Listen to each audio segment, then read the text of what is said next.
Hello friends. किस्सा जुबैदा का। जुबैदा ने खलीफा के सामने सर झुकाकर निवेदन किया है, राजा धीराज, मेरी कहानी बड़ी ही विचित्र है। आपने इस प्रकार की कोई कहानी नहीं सुनी होगी। मैं और वे दोनों काली कुतियाँ तीनों सगी बहनें हैं और ये दो स्त्रियाँ जो मेरे साथ बैठी है मेरी सौतेली बहनें हैं। जिस स्त्री के कंधों पर काले निशान हैं उसका नाम है अमीना और जो अन्य स्त्री मेरे साथ है उसका नाम साफ़ी है और मेरा नाम जुबैदा है। अब मैं आपको बताती हूँ कि मेरी सगी बहनें कुतिया किस तरह से बन गई।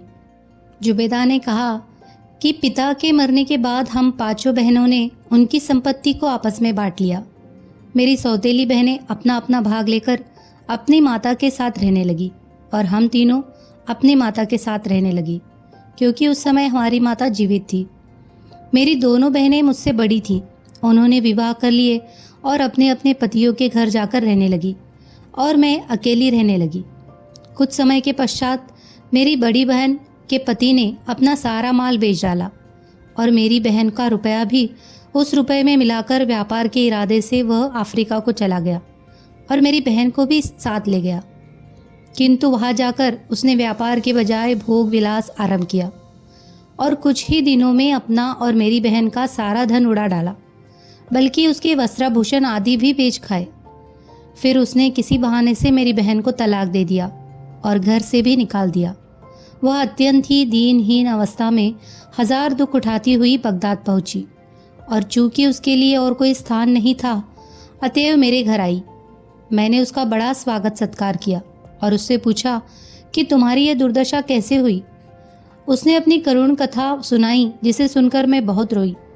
फिर मैंने उसे स्नान कराया और अपने वस्त्रों के भंडार से अच्छे कपड़े निकालकर उसे पहनाए। मैंने उससे कहा, अब तुम आराम से यहाँ रहो, तुम मेरी माँ की जगह हो।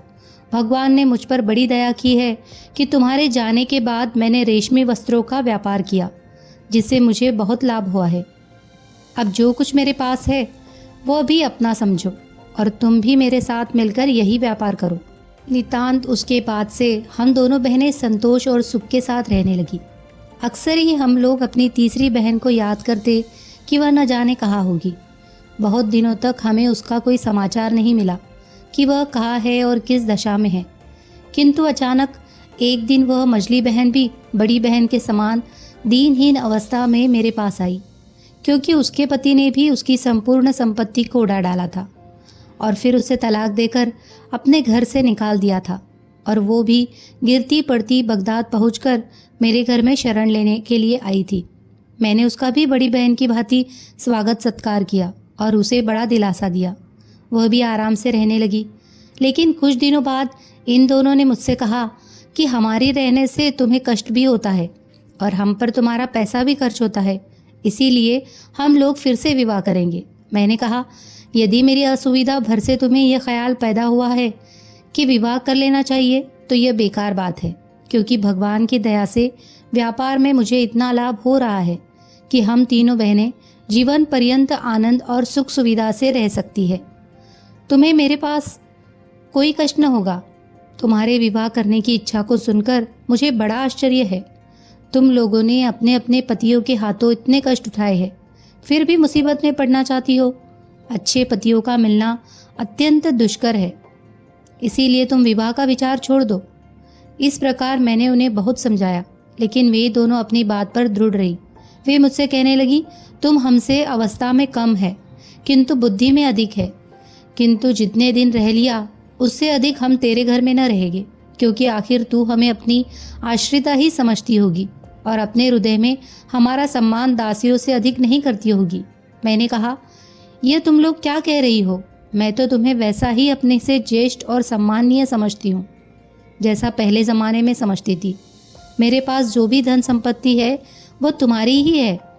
यह कहकर मैंने उनको गले लगाया और बहुत दिलासा दिया और हम तीनों मिलकर पहले की तरह रहने लगी। 1 वर्ष के पश्चात भगवान की दया से मेरा व्यापार ऐसा चमका कि मेरी इच्छा हुई कि उसे अन्य नगरों तक बढ़ाऊं। अतएव मैंने जहाज़ पर सामान लादकर किसी अन्य देश में व्यापार जमाने की सोची। मैं व्यापार की वस्तुओं और अपनी दोनों बहनों को लेकर बगदाद से बूशहर में आई और एक छोटा सा जहाज खरीदकर मैंने अपनी व्यापार की वस्तुओं को उस पर लाद दिया। और चल पड़ी।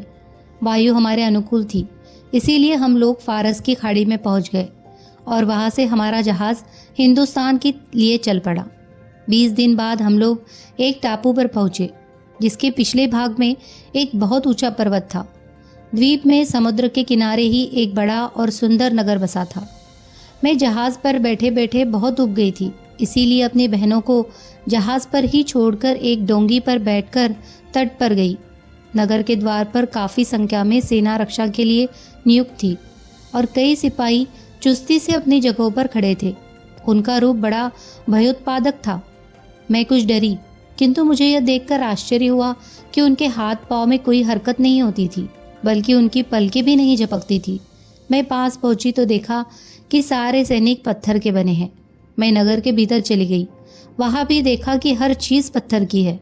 बाजार की दुकानें बंद थी। भाड़ों में से भी धुआं नहीं निकल रहा था और न घरों से। चुनांचे मैं समझ गई कि यहाँ भी सब लोग पत्थर के हो गए होंगे।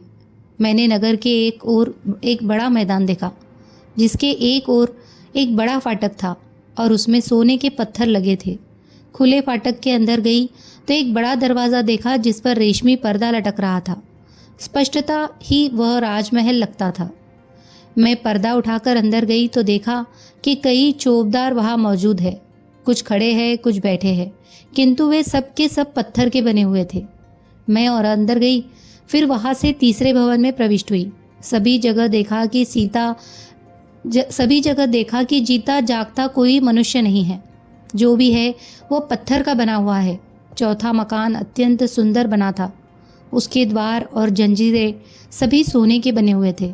मैंने समझ लिया कि यह कक्ष रानी का निवास स्थान होगा। अंदर जाकर देखा कि एक दालान में बहुत से हबशी काले संगमरमर के बने हुए थे। दालान के अंदर एक सजा हुआ कमरा था, जिसमें एक पत्थर की स्त्री सिर पर रत्न जड़ित मुकुट पहने बैठी है। मैंने समझ लिया कि यह रानी होगी। उसके गले में एक नीलम का हार पड़ा था, जिसका हर एक दाना सुपारी के बराबर था। मैंने पास जाकर देखा कि इतने बड़े होने पर भी वे रत्न बिल्कुल गोल और चिकने थे। वहाँ के बहुमूल्य रत्नों और वस्त्रों को देखकर मुझे आश्चर्य हुआ। वहाँ फर्श पर गलीचे बिछे हुए थे और मसनद और गद्दे आदि अलस, कमर ख्वाब आदि बहुमूल्य वस्त्रों के बने हुए थे। मैं वहाँ से और अंदर गई। कई मकान बड़े सुंदर दिखाई दिए। उन सब से होती हुई एक विशाल भवन में गई, जहाँ एक सोने का सिंहासन पृथ्वी से काफ़ी ऊंचा रखा था और उसके चारों ओर मोतियों की झालरें लटक रही थी। एक अजीब बात यह थी कि उस सिंहासन के ऊपर से प्रकाश की लपटें जैसे निकल रही थी। मुझे कौतूहल हुआ और मैंने ऊपर चढ़कर देखा कि एक छोटी टिपाई पर एक हीरा रखा है, जिसका आकार शुतुरमुर्ग के अंडे जैसा है और उसमें ऐसी चमक थी कि निगाहें उस पर नहीं ठहरती थी। प्रकाश की लपटें उसी विशालकाय हीरे से निकल रही थी। फर्श पर चारों ओर तकिए रखे थे और एक मोम का दिया जल रहा था। ये देखकर मैंने जाना कि वहाँ कोई जीवित मनुष्य होगा, क्योंकि दिया बगैर जलाए नहीं जलता। मैं घूमते घामते दफ्तर खानों और गोदामों में गई, जिनमें बड़ी मूल्यवान वस्तुएं रखी थी। इस सब को देखकर मुझे ऐसा आश्चर्य हुआ कि मैं जहाज़ और अपनी बहनों को भूल गई और इस रहस्य को जानने के लिए उत्सुक हुई कि इस जगह के सारे लोग पत्थर के क्यों बन गए। इसी तरह घूमने फिरने में मुझे समय का ख्याल न रहा और रात हो गई। मैं परेशान हुई कि अंधेरे में कहाँ जाऊंगी। अतएव जिस कक्ष में हीरा रखा था, मैं उसी में चली गई। वहाँ जाकर लेटी रही और सोचा कि सुबह होने पर अपने जहाज़ पर चली जाऊंगी। किंतु वह अद्भुत और निर्जन स्थान था, इसीलिए मुझे नींद न आई। आधी रात को मुझे कुछ ऐसी आवाज़ आई जैसे कोई मधुर स्वर में कुरान का पाठ कर रहा हो। मैं यह जानने को उत्सुक हुई कि यह जीवित मनुष्य कौन है। मोम का एक दीपक उठाकर चल दी और कई कमरों को लांघने के बाद उस कमरे में पहुंची जहाँ से कुरान पाठ की ध्वनि आ रही थी। वहाँ जाकर देखा कि एक छोटी सी मस्जिद बनी है। इससे मुझे याद आया कि परमेश्वर के धन्यवाद के स्वरूप मुझे नमाज पढ़नी ज़रूरी है। वहाँ मैंने देखा कि 2 बड़े बड़े मोम के दिए जल रहे हैं और वहाँ एक अत्यंत रूपवान नवयुवक बैठा हुआ कुरान पाठ कर रहा है और पूरा ध्यान उसमें लगाए है। मुझे उस युवक को देखकर अतीव प्रसन्नता हुई, क्योंकि पत्थर के मनुष्यों की भीड़ देखने के बाद वह अकेला आदमी देखा था जो जीता जागता था। मैंने मस्जिद में जाकर नमाज पढ़ी, फिर स्पष्ट ध्वनि में वजीफ़ा पढ़ने लगी। और भगवान को धन्यवाद देने लगी कि हमारी समुद्र यात्रा कुशलतापूर्वक बीती और इसी प्रकार आशा है कि देवी कृपा से मैं कुशलपूर्वक अपने देश वापस पहुंच जाऊंगी। उस नवयुवक ने मेरी आवाज़ सुनकर मेरी ओर देखा और कहा, हे सुंदरी, मुझे बताओ कि तुम कौन हो और इस सुनसान नगर और महल में कैसे आ गई हो। इसके बाद मैं तुम्हें अपनी बात बताऊंगा कि मैं कौन हूँ और यह भी बताऊंगा कि इस नगर के निवासी पत्थर के क्यों हो गए।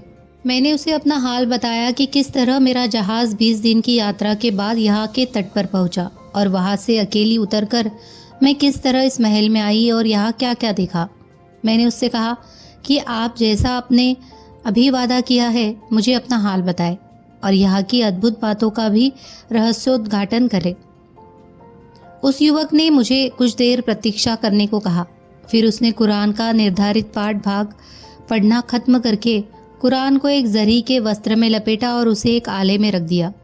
इस बीच मैं उस जवान को देखती रही और उसका सुंदर रूप देखकर उस पर मोहित हो गई। उसने मुझे अपने पास बिठाया और कहा, तुम्हारी नमाज से ज्ञात होता है कि तुम हमारे सच्चे धर्म पर पूर्णतः विश्वास करती हो। अब मैं तुम्हें अपना पूरा हाल सुनाता हूँ।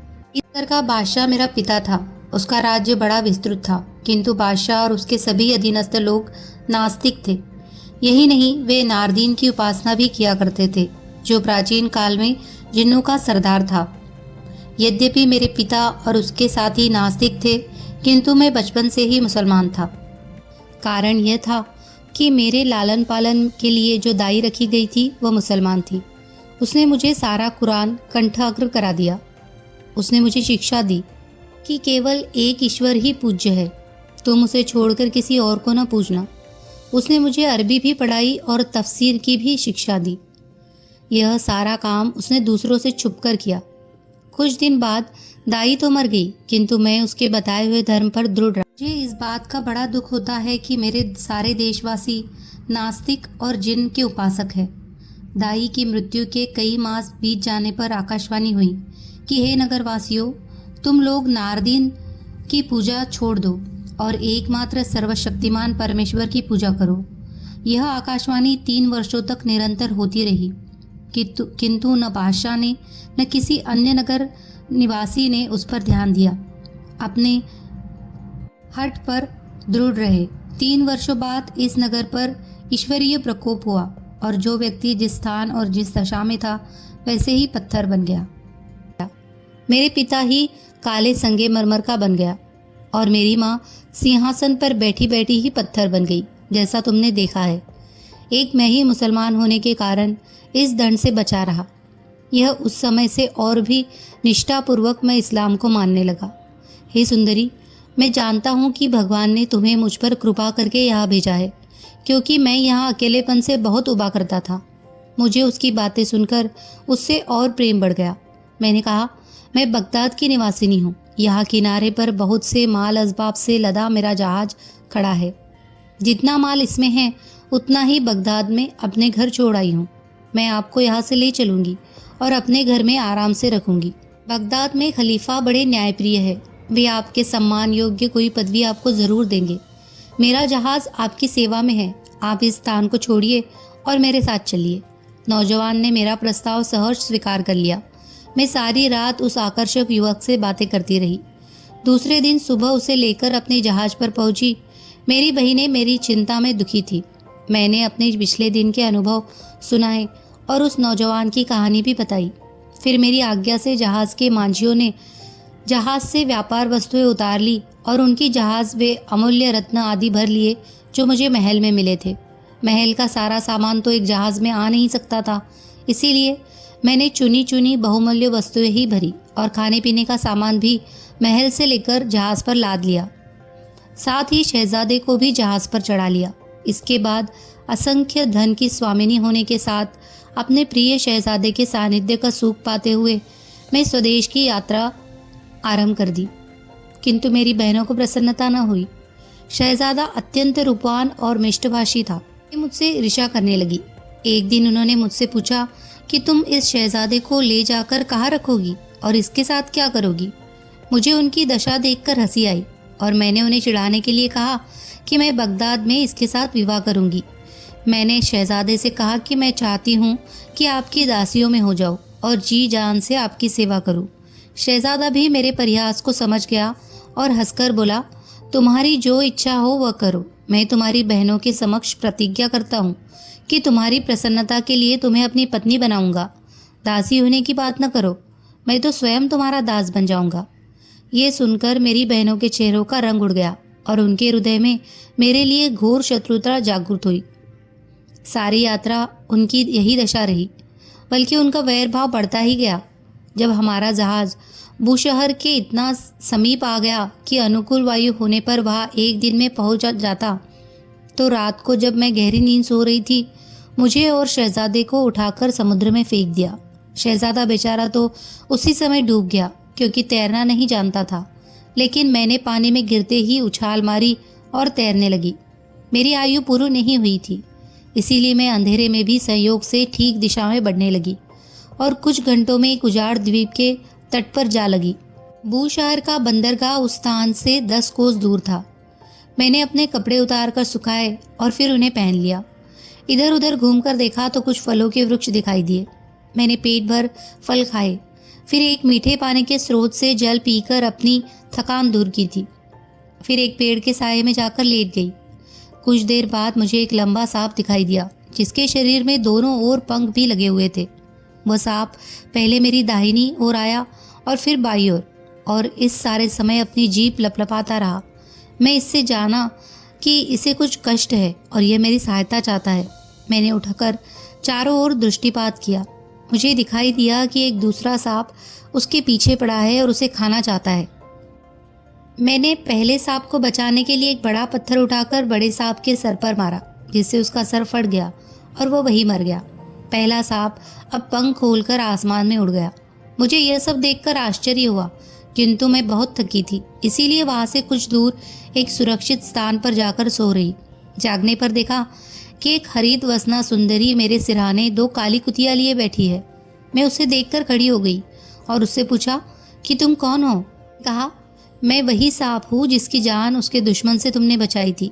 अब मैं चाहती हूँ कि जो उपकार तुमने मेरे साथ किया है उसका बदला तुम्हें दूँ। उसने कहा कि वास्तव में मैं एक परी हूँ। यहाँ से जाने के बाद मैं अपनी जाति बहनों यानी परियों को साथ लेकर तुम्हारे जहाज पर गई, जहाँ हम लोगों ने तुम्हारी बहनों को, जिन्होंने तुम्हारे उपकार का बदला तुम्हारी जान लेने का प्रयत्न करके दिया था, कुतिया बना डाला। तुम्हारे जहाज का सारा माल उठाकर बगदाद में तुम्हारे घर पहुंचा दिया और जहाज को वही डुबो दिया। यह कहने के बाद उस परी ने एक हाथ से मुझे उठाया और दूसरे से दोनों कुतियों को और उड़कर हम सबको बगदाद में मेरे मकान के अंदर पहुंचा दिया। वहाँ पर परी ने मुझसे कहा कि मैं ईश्वर की सौगंध खाकर कहती हूँ कि तुम्हारी बहनों की सजा पूरी नहीं हुई है। मेरी आज्ञा है कि तुम हर रात उन्हें 100 कुड़े लगाना, और तुमने यह बात न मानी तो तुम्हारा सब कुछ बर्बाद हो जाएगा।